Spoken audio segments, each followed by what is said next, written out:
प्रकरण 7 कार्डिओमायोपॅथी. नवी आशा नवा दिलासा. वॅन हा माझा जिगरी दोस्त.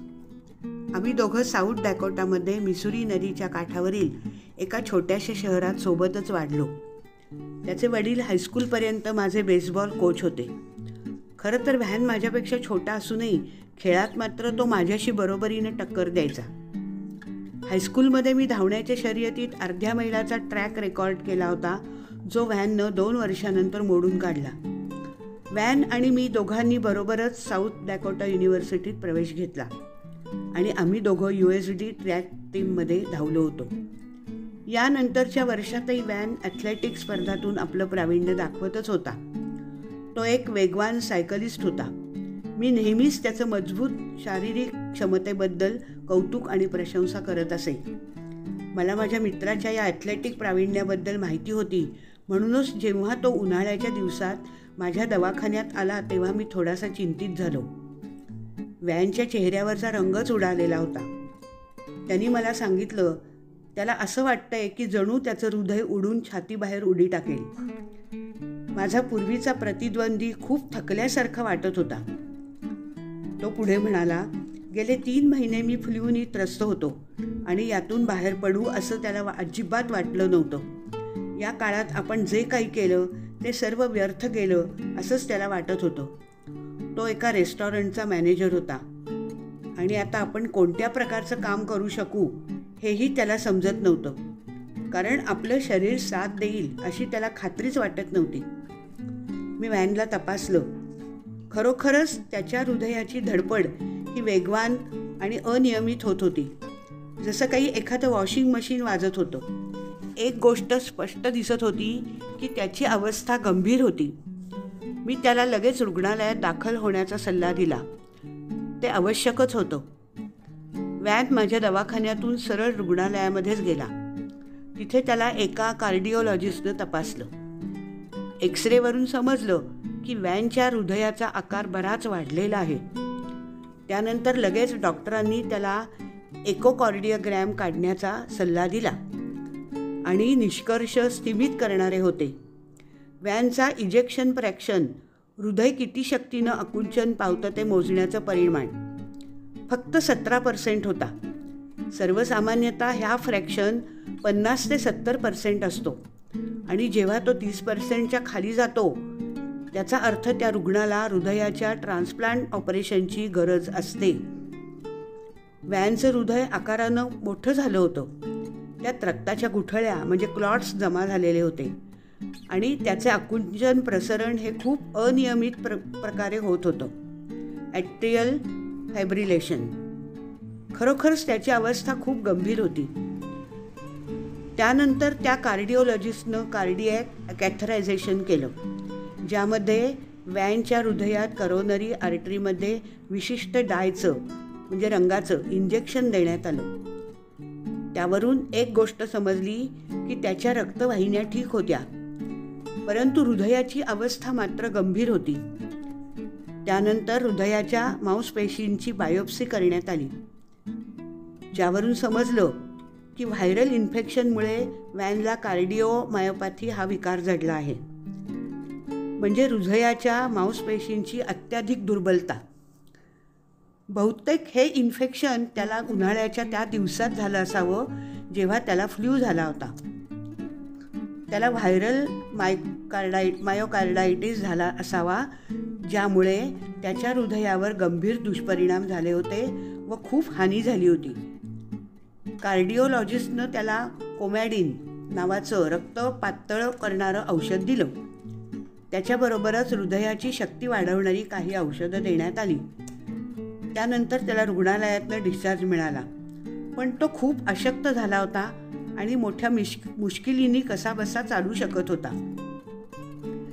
काही आठवड्यानंतर हृदयाच्या तपासणीचं हे निष्पन्न झालं की आता त्याच्या हृदयाचा इजेक्शन फ्रॅक्शन वाढून 23% झाला होता.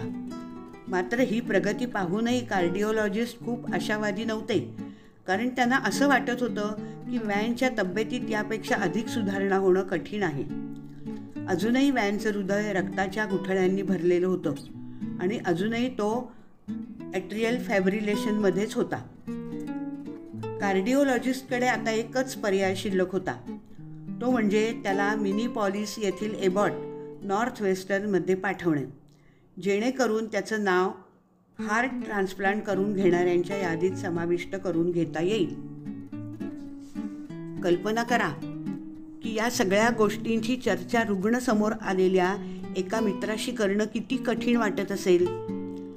मला हे सर्व वॅनच्या आईवडिलांना कळवावं लागलं, सांगावंच लागलं.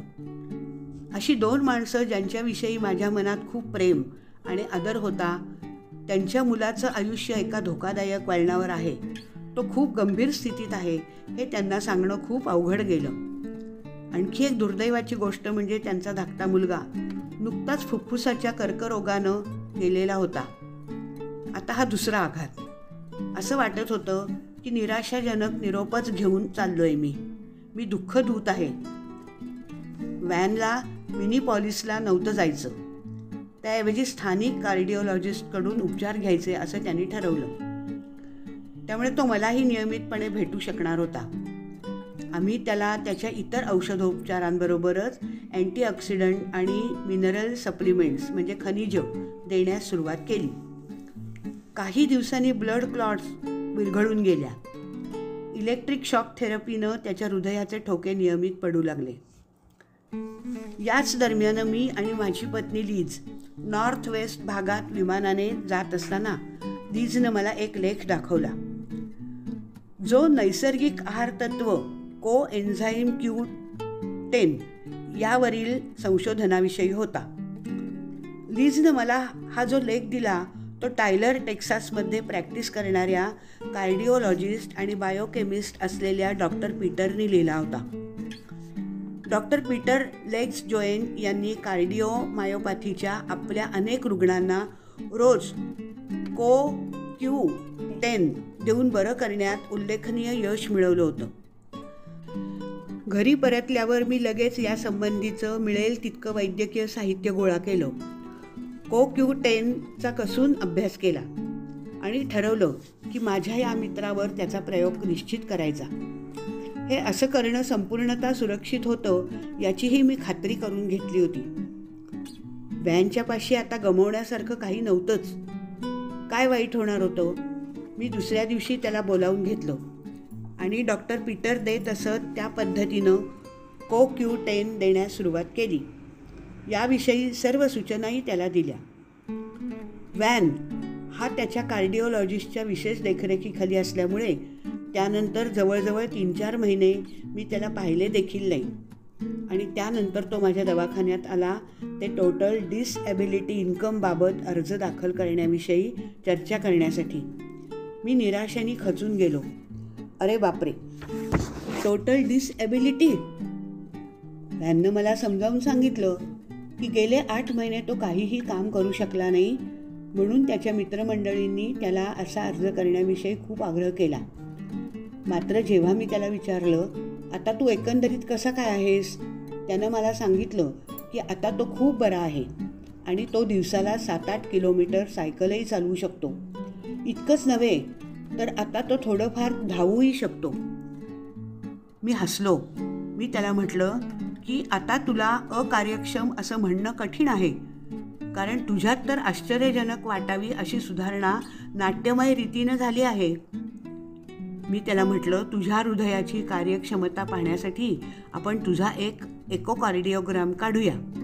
त्यानं मान डोलावली. रिपोर्ट पाहून मी तर चकितच झालो, कारण वॅनचा इजेक्शन फ्रॅक्शन पुन्हा नॉर्मल रेंजमध्ये आला होता. 51% झाला होता. त्याच्यातील या सुधारणेचं श्रेय फक्त 2 गोष्टींना देता आलं असतं, प्रार्थना आणि Q10. पुढील आठवड्यात मी वॅनच्या कार्डिओलॉजिस्टला भेटलो आणि आपल्या रुग्णाची सर्व कथा सांगितली.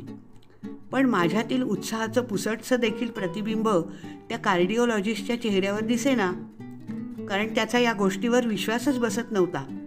उलट त्यानं असा आग्रह केला की वॅनच्या एकोकार्डिओलॉजिस्टच्या मशीनवर वॅनचा इजेक्शन फ्रॅक्शन आला होता 58%. मला वाटलं होतं त्यापेक्षाही अधिक. हे पत्र मिळाल्यानंतर आठवड्याभरानं मी डॉक्टरांच्या एका मीटिंगमध्ये स्नॅक्स घेत असताना हा कार्डिओलॉजिस्ट मला भेटला. आता आमच्यातील संवाद वेगळा होता. व्हॅनमधली सुधारणा पाहून आता तर CoQ10 वरील संशोधन व माहिती जाणून घेण्याची घाई झाली होती. मी त्याला म्हटलं की मी ताबडतोब सर्व माहितीच्या प्रती पाठवतो. आता त्याच्या चेहऱ्यावर होती फक्त उत्सुकता आणि जिज्ञासा. रे, तू मला एका डॉक्टरांची आठवण करून दिलीस. मी काम करता करता रेडिओवरील त्यांची भाषणं ऐकत असे. ते आहार आणि पोषण, न्यूट्रिशनल सप्लिमेंट्स याबद्दल भरभरून बोलत असत. त्यांच्या या व्याख्यानांबद्दल चर्चा करणं हा आमचा सगळ्यात मोठा टाईमपास असायचा. सर्वाधिक उत्साही विरोधक असायचा डॉक्टर जिम. तो आपला रेडिओमध्ये ठेवायचा आणि त्याच्याभोवती सर्वजण बसत. हा प्रकार काही महिने चालला होता. एक दिवस मी जिमला त्याच्या एका मित्रानं टोकलं, तू जर या विषयाशी सहमत नाहीस तर स्वतः न्यूट्रिशनल सप्लिमेंट्स का घेतोस? जिम उत्तरला, कदाचित या गोष्टीविषयी माझं मत चुकीचं आहे असं होऊ शकतं यार. व्हॅननं डिसएबिलिटी इन्कमसाठी अर्ज भरला नाही. आता तो संपूर्णतः कामावर रुजू झाला होता. तो माझ्या क्लिनिकमध्ये पहिल्यांदा आला त्या घटनेला आता 4 वर्ष होऊन गेली आहेत. माझा मित्र आता शारीरिकदृष्ट्या संपूर्णतः सक्षम झाला आहे आणि त्याला जे जे करावंसं वाटतं ते सर्व करण्यास तो शारीरिकदृष्ट्या कार्यक्षम आहे, करू शकतो. त्याचे नंतरचे सर्व एकोकार्डिओग्राम नॉर्मल आले आहेत आणि इंजेक्शन फ्रॅक्शन नॉर्मल रेंजमध्ये आहे. मला तुम्हाला एक गोष्ट सांगायची आहे की आताही व्हॅनचं हृदय पूर्णतः ठीक झालेलं नाही. अजूनही तो कार्डिओमायोपॅथीचा रुग्ण आहे. परंतु CoQ10 या न्यूट्रियंटमुळे व्हॅनच्या हृदयाला आवश्यक ती ऊर्जा मिळाली. त्यामुळे हृदयाची दुर्बलता कमी झाली.